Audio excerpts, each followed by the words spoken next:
عادت نمبر 2، انجام کو ذہن میں رکھ کر شروع کریں۔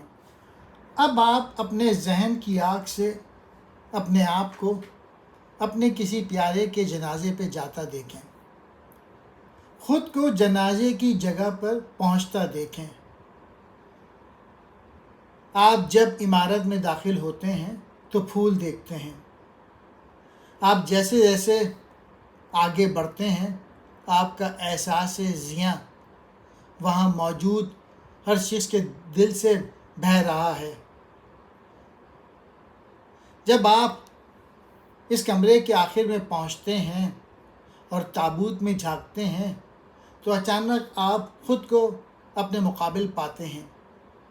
یہ آپ کی میت ہے اور آخری رسومات کی تقریب ہے جو کہ آج سے 30 سال، 40 سال یا 50 سال بعد ہوگی، اور یہ تمام لوگ آپ کے لیے اپنی عزت کا اظہار کرنے، اپنی محبت نچھاور کرنے اور آپ کی بھرپور زندگی کی یاد میں یہاں اکٹھا ہوئے ہیں۔ آپ کے خاندان، دوست، بچے، بھائی بہن، بھانجے، کزنس اور بزرگ، یہ سب آپ کے جنازے میں شرکت کے لیے جمع ہوئے ہیں۔ آپ کے دوستوں میں سے کوئی ہوگا جو کہ آپ کی شخصیت پر روشنی ڈال سکے گا۔ اب ذرا گہرائی سے سوچیں، یہ تمام لوگ آپ کے بارے میں کیسی باتیں کریں گے؟ آپ بحیثیت خاوند، بیوی، باپ اور ماں کے ان لوگوں سے کس قسم کے الفاظ کی توقع رکھتے ہیں؟ آپ کس قسم کے بیٹے یا بیٹی یا کزن تھے؟ کیسے دوست تھے؟ آپ کیا چاہیں گے کہ یہ لوگ آپ کے کردار کے کن اوصاف کو دیکھتے؟ آپ نے ان کی زندگیوں میں کس قسم کا فرق پیدا کیا ہے؟ انجام کو ذہن میں رکھ کر شروع کریں کا مطلب کیا ہے؟ اگر آپ سنجیدگی سے اوپر بیان کردہ تجربے سے گزرے ہیں تو آپ نے چند لمحوں کے لیے اپنی بنیادی اور گہری اقدار کو چھوا ہے، اور آپ نے مختصر سے وقت کے لیے اپنے اثر کے دائرے کے مرکز میں موجود اندرونی رہنمائی کے سسٹم سے رابطہ کیا ہے۔ میں جب عظیم لوگوں کے مزاروں کو دیکھتا ہوں تو میرے اندر حسد کے تمام جذبات مر جاتے ہیں۔ جب میں حسین لوگوں کے کتبے پڑھتا ہوں تو میری تمام نامناسب خواہشات دم توڑ دیتی ہیں۔ جب میں قبروں پر والدین کو غم سے روتے دیکھتا ہوں تو میرا دل فرط جذبات سے پگھل جاتا ہے، اور جب میں والدین کی اپنی قبریں دیکھتا ہوں تو میں ان لوگوں کے دکھ اور انا کے بارے میں سوچتا ہوں کہ جن کے پیچھے پیچھے ہم نے بھی چلے جانا ہے۔ یوں تو عادت نمبر 2 کا زندگی کے مختلف حالات اور منازل پہ اطلاق ہوتا ہے، لیکن انجام کو ذہن میں رکھ کر شروع کریں کا بنیادی اور بہترین استعمال یہ ہے کہ اپنے آج کو اس تصور اور زاویہ نظر کے ساتھ شروع کریں کہ آپ کے سامنے اپنی زندگی کا آخر رہے اور یہی ہمیشہ آپ کے مد نظر رہے، اور اسی معیار کو سامنے رکھتے ہوئے آپ زندگی کی ہر چیز کو پرکھیں۔ زندگی کے ہر پہلو، آپ کا آج کا رویہ، کل کا رویہ، اگلے ہفتے میں آپ کا رویہ یا اگلے مہینے میں آپ کا رویہ۔ دوسرے لفظوں میں یہ سب آپ کی اپنی سوچ میں رہے تو آپ اس بات کو یقینی بنا سکیں گے کہ آپ کسی بھی دن جو کچھ بھی کریں وہ آپ کے اپنے بنائے ہوئے اعلیٰ معیار کے خلاف نہیں ہوگا، اور آپ کا ہر دن ایک بامعنی انداز میں آپ کے اپنی زندگی کے بارے میں معیار اور اس کے مجموعی تصور کو مزید تقویت بخشے گا۔ انجام کو ذہن میں رکھ کر شروع کرنے کا مطلب یہ ہے کہ اپنا سفر اپنی منزل کے بارے میں واضح طور کے ساتھ شروع کرنا۔ اس کا مطلب کہ یہ علم ہونا کہ آپ کہاں جا رہے ہیں، اور ظاہر ہے کہ اس کے لیے آپ کو یہ معلوم ہونا ضروری ہے کہ آپ اب کہاں کھڑے ہیں، تاکہ یہاں سے آپ جو بھی قدم اٹھائیں وہ آپ کو اپنی منزل کی طرف ہی لے کر جائے۔ زندگی کے روزمرہ کاموں کے جال میں الجھ کر رہ جانا حیرت انگیز حد تک ممکن ہے، ہم زندگی کی گوناگوں مصروفیات میں الجھے رہتے ہیں اور کامیابی کی سیڑھی پر بڑی محنت سے زینہ بزینہ اوپر چڑھنے میں لگے رہتے ہیں، اور آخر کار ہم دریافت کرتے ہیں کہ ہماری سیڑھی ایک غلط دیوار کے ساتھ ٹکی ہوئی تھی۔ بالکل ممکن ہے آپ مصروف تو ہوں، بلکہ بہت زیادہ مصروف ہوں، لیکن آپ پر اثر بالکل نہ ہوں۔ اکثر لوگ اپنی حاصل کردہ کامیابیوں کو اندر سے خالی پاتے ہیں۔ انہیں اچانک احساس ہوتا ہے کہ یہ تمام کامیابیاں ان چیزوں سے کہیں چھوٹی ہیں جن کی قیمت پہ انہیں حاصل کیا گیا ہے۔ زندگی کے ہر شعبے سے لوگ ڈاکٹر، ماہر تعلیم، ایکٹر، سیاستدان، کاروباری لوگ، کھلاڑی، مزدور شہرت اور مہارت کے حصول کی کوشش میں گزار دیتے ہیں، اور آخر میں انہیں پتہ چلتا ہے کہ ان کی اس تمام جدوجہد نے انہیں ان چیزوں کی طرف سے اندھا کر دیا تھا کہ جو زندگی میں دراصل کہیں زیادہ اہم تھی اور اب کہیں کھو چکی تھی۔ زندگی کس قدر مختلف ہو سکتی تھی اگر ہمیں یہ گہرا شعور نصیب رہے کہ ہمارے لیے کیا زیادہ اہم ہے، اور اس آگہی کے ساتھ پھر ہم اپنے ہر دن کو گزاریں، ویسے ہی رہیں کہ جیسے ہمیں رہنا چاہیے، اور وہی کریں کہ جو ہمارے لیے زیادہ اہم ہے۔ اگر سیڑھی صحیح دیوار کے ساتھ نہیں کھڑی ہو تو پھر ہمارا اگلا قدم ہمیں غلط منزل کی طرف ہی بڑھائے گا۔ ہم بھلے بہت مصروف ہوں، لیکن ہم صحیح معنوں میں پر اثر صرف اسی صورت میں بن سکتے ہیں کہ جب ہم آخر کو ذہن میں رکھ کر شروع کریں۔ اگر آپ محتاط طریقے سے غور کریں گے کہ آپ حقیقتاً اپنی آخری رسومات کے دوران لوگوں کے منہ سے اپنے بارے میں کیا سننا چاہیں گے، تو پھر آپ کو اپنی کامیابی کی تعریف مل جائے گی، اور یہ ممکن ہے کہ یہ تعریف آپ کے ذہن میں اس سے پہلے موجود تعریف سے مختلف ہو۔ ہماری تمام جدوجہد یعنی شہرت، کامیابی، دولت اور ایسی ہی دوسری چیزیں شاید صحیح دیوار کا حصہ بھی نہ نکلیں۔ جب آپ آخر کو ذہن میں رکھ کر شروع کرتے تو آپ کی سوچ کا انداز ہی بالکل مختلف ہوتا ہے۔ ایک شخص نے دوسرے سے ایک باہمی دوست کے جنازے سے پوچھا، اس نے کیا چھوڑا ہے؟ تو پہلے دوست نے جواباً کہا، اس نے سب کچھ چھوڑ دیا ہے، یعنی ساری کی ساری جائیداد، سب پیسہ، سبھی انسان چھوڑ کے چلا جاتا ہے۔ تمام چیزیں دو بار تخلیق کی جاتی ہیں۔ انجام کو ذہن میں رکھ کر شروع کریں کہ بنیاد اس اصول پر ہے کہ تمام چیزیں دو بار تخلیق کی جاتی ہیں، پہلے ذہنی سطح پہ ہوتی ہے اور پھر طبعی سطح پہ۔ اسے تمام چیزوں کی دوسری تخلیق بھی کہا جاتا ہے۔ گھر کی تعمیر کی مثال لے لیجئے۔ پہلے کیل ٹھوکنے سے پہلے آپ کے ذہن میں گھر کی تعمیر کے سلسلے میں تمام تفصیلات طے پاتی ہیں۔ آپ اپنے ذہن میں زیادہ سے زیادہ واضح انداز میں اس گھر کو تعمیر کرتے ہیں کہ جو آپ کی تمام ضروریات کو پورا کر سکے۔ اگر آپ چاہتے ہیں کہ آپ کی فیملی آپ کے گھر کا مرکز ہو تو پھر آپ فیملی لاؤنج ایسی جگہ سوچتے ہیں کہ جہاں سب قدرتی طور پہ اکٹھا ہو سکیں۔ آپ چاہتے ہیں کہ دروازہ سلائیڈنگ ہو اور باہر لان میں بچوں کے لیے کھیلنے کے لیے خصوصی جگہ ہو۔ آپ اس طرح کے خیالات کو پرکھتے ہیں، ذہن کو استعمال کرتے ہیں، پہلے ایسے گھر کا تصور واضح انداز میں پیدا کرتے ہیں جیسا کہ آپ کو درکار ہے، پھر آپ یہ سارا تصور کاغذ پر منتقل کرتے ہیں، اور یہ سب اس زمین کو چھونے سے پہلے آپ کر چکے ہوتے ہیں کہ جس پر آپ نے تعمیر کرنی ہے۔ اور اگر آپ ایسا نہ کریں تو پھر دوسری یا طبعی تخلیق کے دوران آپ کو بہت سی تبدیلیاں کرنی پڑ سکتی ہیں جو کہ بہت مہنگی ہوں گی، اور ہو سکتا ہے اس تعمیر میں آپ کی لاگت دگنی ہو جائے۔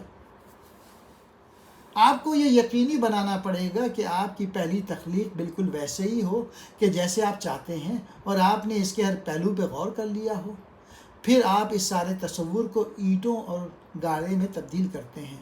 آپ ہر روز تعمیر کی جگہ پہ پہنچتے ہیں، اپنی پہلی تخلیق کے مطابق بنائے گئے پلان کو کھولتے ہیں اور اس کے مطابق اگلے احکامات جاری کرتے ہیں۔ آپ آخر کو ذہن میں رکھ کر شروع کرتے ہیں۔ یہی بات بچوں کی پرورش کے لیے بھی سچ ہے۔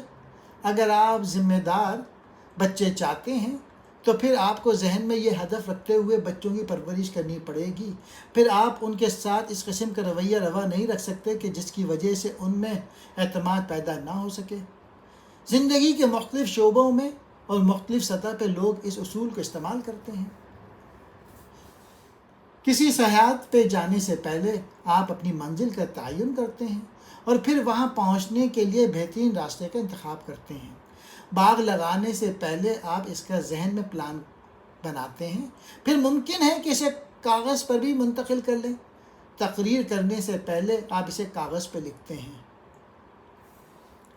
جس حد تک ہم دونوں قسم کی تخلیقات کے اصول کو سمجھتے ہیں اور ان دونوں کی ذمہ داری کو محسوس کرتے ہیں، اسی حد تک ہم اپنے اثر کے دائرے کے اندر رہتے ہوئے اسے پھیلاتے ہیں، اور جس حد تک ہم اس اصول کے ساتھ ہم آہنگی پیدا نہیں کر پاتے اور پہلی تخلیق کو شعوری طور پہ اپنی ذمہ داری نہیں بناتے، اسی حد تک ہم اسے ختم کرتے چلے جاتے ہیں۔ اصول یہی ہے کہ تمام چیزیں 2 مرتبہ تخلیق کی جاتی ہیں۔ عادت نمبر 2 کی بنیادی ذاتی رہنمائی کے اصول پر ہے، جس کا مطلب یہ ہے کہ رہنمائی یا لیڈرشپ پہلے تخلیق ہے۔ لیڈرشپ تنظیم یا مینجمنٹ نہیں ہوتی، تنظیم دوسری تخلیق ہے جو ہم عادت نمبر 3 میں تفصیل سے پڑھیں گے۔ لیڈرشپ زیادہ اہم ہے اور اس پر ہم پہلے بات کرتے ہیں۔ مینجمنٹ کا مطلب ہے چیزیں صحیح طریقے سے کرنا، اور لیڈرشپ کا مطلب ہے صحیح چیزیں کرنا۔ لیڈرشپ اس بات کا تعین کرتی ہے کیا آپ کی سیڑھی صحیح دیوار کے ساتھ ٹیک لگا کے کھڑی ہے۔ مینجمنٹ کی بڑی سی بڑی کامیابی بھی لیڈرشپ کی ناکامی کا مداوع نہیں کر سکتی، لیکن لیڈرشپ ایک مشکل کام ہے۔ سیاٹل میں ایک سال طویل افسران اعلیٰ تربیت کے کورس کے آخری سیشن کے دوران اس تیل کی کمپنی کا سربراہ میرے پاس آیا اور بولا، اسٹیفن، جب دوسرے مہینے کے دوران تم نے لیڈرشپ اور مینجمنٹ کا فرق ہم پر واضح کیا تو بحیثیت کمپنی کے سربراہ کے میں نے اپنے رول پہ غور کیا تو مجھے احساس ہوا کہ میں تو کبھی لیڈر رہا ہی نہیں۔ میں نے تہیہ کر لیا کہ میں خود کو مینجمنٹ سے نکال لوں گا، میں دوسرے لوگوں کو اس کام پر لگا سکتا ہوں، اب میں اپنے ادارے کے لیڈر کے طور پہ کام کرنا چاہتا ہوں۔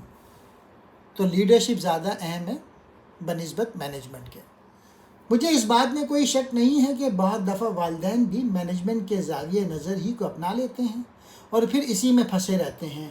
بچوں کو کنٹرول کرنا، مستعد رکھنا اور ان کو ضابطے سکھانا، اس کے بجائے ضرورت اس بات کی ہے کہ ان میں سمت، مقصدیت اور خاندان کے بارے میں احساس اجاگر کرنے پہ توجہ دی جائے۔ ہماری ذاتی زندگیوں میں بھی لیڈرشپ کا بہت فقدان ہوتا ہے۔ تخیل کے ذریعے ہم ان غیر تخلیق شدہ دنیاؤں کو دیکھنے کے اہل ہو جاتے ہیں کہ جن کو پیدا کرنے کا جوہر ہم میں موجود ہوتا ہے، اور وہ ضمیر کے ذریعے ہم آفاقی اصولوں اور قوانین سے اپنا رابطہ قائم رکھ پاتے ہیں، جو کہ اپنی منفرد اہلیت اور معاشرے کو فائدہ پہنچانے کے حوالے سے ضروری ہے۔ آخر کو ذہن میں رکھ کر شروع کرنے کا مطلب یہ ہے کہ بحیثیت والدین اور زندگی میں دوسرے مختلف حیثیتوں کو میں اس طرح اپناؤں کہ میرے اقدار سے ہم آہنگ رہیں اور میری سمت سیدھی اور صاف رہے۔ اس کا مطلب یہ ہے کہ پہلی تخلیق کی ذمہ داری میں خود اٹھاؤں اور اپنی تحریر دوبارہ یوں لکھوں کہ یہ میرے زاویہ نظر کو، کہ جس سے میرے رویوں اور رجحانات کی بنیاد اٹھتی ہے، سے ہم آہنگ رہیں اور میری گہری اقدار اور صحیح اصولوں سے منسلک رہیں۔ اس کا یہ مطلب بھی ہے کہ ہم اپنے ہر دن کا آغاز اقدار کو اپنے ذہن میں مضبوطی کے ساتھ بٹھا کر کیا جائے، اور پھر مشکلات اور چیلنجوں کا سامنا کرنا پڑے تو پھر انسان انہی اقدار کی بنیاد پہ فیصلہ کرے گا۔ انجام کو ذہن میں رکھ کر شروع کرنے کا سب سے مؤثر طریقہ جو میں جانتا ہوں وہ اپنے ذاتی مشن یا فلسفے یا نظریات کو سنوارنا اور اسے بیان کرنا ہے۔ اس کا مرکز اس بات پہ ہوتا ہے آپ کیا بننا چاہتے ہیں، یعنی کردار آپ کا کیا ہو، اور کیا کرنا چاہتے ہیں، کیا خدمات اور کامیابی حاصل کرنا چاہتے ہیں، اور اس کا مرکز آپ کے اقدار اور آپ کے اصول ہوتے ہیں جس کی بنیاد پہ آپ اور آپ کے اعمال کھڑے ہوتے ہیں۔ چونکہ ہر شخص منفرد ہے، لہٰذا اس کے ذاتی مشن کے بیان میں اس انفرادیت کی جھلک ہونی چاہیے۔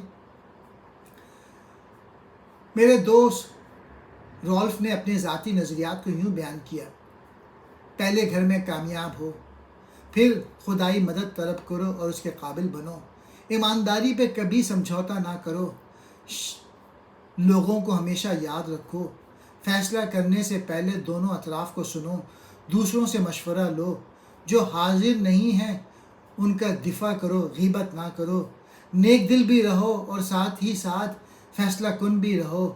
ہر سال ایک نیا ہنر ضرور سیکھو، کل کرنے والے کاموں کے بارے میں آج پلاننگ کرو، انتظار کے دوران ہمت سے کام لو، مثبت رویہ اپناؤ، حسن مزاج قائم رکھو، اپنی شخصیت میں اور اپنے کام میں ایک ترتیب رکھو، اپنی غلطیوں سے مت ڈرو تو ان غلطیوں کو صحیح کرنے کے تخلیقی اور مثبت رویے کے فقدان سے ڈرو، اپنے پیشے میں اپنے سے کمتر ساتھیوں کی کامیابیوں کو ان کے لیے آسان بناؤ، جتنا بولتے ہو اس سے دگنا سنو، اپنی تمام اہلیت اور کوشش درپیش کام پہ مرکوز کر دو اور اس بات کے بارے میں متفکر نہ ہو کہ اگلے کام کا کیا بنے گا اور تمہاری ترقی کب ہوگی۔ ایک خاتون جو اپنے کام کی اقدار اور اپنی فیملی کے درمیان توازن کی تلاش میں تھی، اس نے اپنے ذاتی مشن کے احساس کو ذرا مختلف لفظوں میں بیان کیا۔ میں اپنے پیشے اور اپنی فیملی کے درمیان بہترین توازن حاصل کرنے کی کوشش کروں گی، اس لیے کہ دونوں میرے لیے اہم ہیں۔ میرا گھر ایک ایسی جگہ ہوگی جہاں میں، میری فیملی، میرے دوست اور مہمان سکون، شانتی، خوشی اور خوشگواری محسوس کر سکیں۔ میری کوشش ہوگی کہ میں اس کے ماحول کو صاف ستھرا رکھ سکوں اور میرے گھر میں ایک قرینہ رہے، لیکن ساتھ ہی ساتھ اس میں آرام سے رہا بھی جا سکے۔ میں اس سلسلے میں پوری حکمت عملی اپناؤں گی کہ ہم گھر میں کیا کھاتے ہیں، پڑھتے ہیں، دیکھتے ہیں اور کرتے ہیں۔ میری خاص طور پہ کوشش ہوگی کہ میں اپنے بچوں کو پیار کرنا سکھا سکوں، انہیں پڑھنا سکھا سکوں اور انہیں ہنسنا سکھا سکوں اور ان کے ساتھ مل کر ان کی منفرد صلاحیتوں کو اجاگر کرنے میں ان کی مدد کر سکوں۔ میں اپنے جمہوری معاشرے کی آزادی، حقوق اور ذمہ داریوں کی بہت قدردان ہوں۔ میں ایک خبردار اور باشعور شہری بنوں اور سیاسی عمل میں شریک رہوں تاکہ میں اس بات کو یقینی بنا سکوں کہ میری آواز سنی جائے اور میرا ووٹ شمار کیا جائے۔ میں ایک ایسی خاتون بنوں گی جو چیزوں کو خود شروع کرتی ہے اور اپنی زندگی کے اہداف پورے کرنے کے لیے قدم اٹھا لینے کا حوصلہ رکھتی ہے۔ میں حالات اور مواقعوں پر اثر انداز ہوں گی بجائے اس کے وہ مجھے کنٹرول کریں۔ میں ہمیشہ اپنے آپ کو تباہ عادات سے بچا کر رکھوں گی۔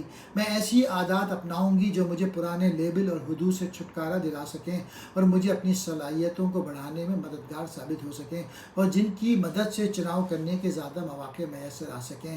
میری دولت میری محکوم ہوگی بجائے اس کے کہ وہ میری آقا بن جائے۔ میں آہستہ آہستہ معاشی خود انحصاری حاصل کروں گی۔ میری خواہشات میری ضروریات اور میرے ذرائع پہ منحصر ہوں گے۔ گھر اور کار کے سلسلے میں طویل میعاد قرضوں کے علاوہ میں کوشش کروں گی اور کسی قسم کا قرضہ نہ لوں۔ میں اپنی کمائی سے کم خرچ کروں گی اور باقاعدگی کے ساتھ کچھ بچت بھی کروں گی، اور مزید یہ کہ میں اپنی دولت، اپنی صلاحیتوں کو دوسرے کے لیے زندگی کو زیادہ سے زیادہ خوشگوار بنانے میں لگاؤں گی۔ اس کے لیے میری خدمت بھی حاضر ہوگی اور احتیاط بھی۔ درست اصولوں پر مبنی ذاتی مشن کا بیان بھی انسان کو اسی قسم کا معیار فراہم کرتا ہے۔ یہ ذاتی آئین بن جاتا ہے کہ جس کی بنیاد پہ آپ ایسے بڑے اور اہم فیصلے کر سکتے ہیں کہ جو آپ کو نئی سمت عطا کریں۔ جب ہم پیچیدہ حالات میں گھرے ہوں اور جذبات ہم پر حاوی ہوں، روزمرہ زندگی میں کئی ایسے موقعوں پر بھی یہ ہمارے مددگار ہوتے ہیں۔ تبدیلی کے عمل کے دوران یہ افراد کو ویسے ہی مضبوطی عطا کرتا ہے اور انہیں وقت کی پابندیوں سے آزاد کرتا ہے۔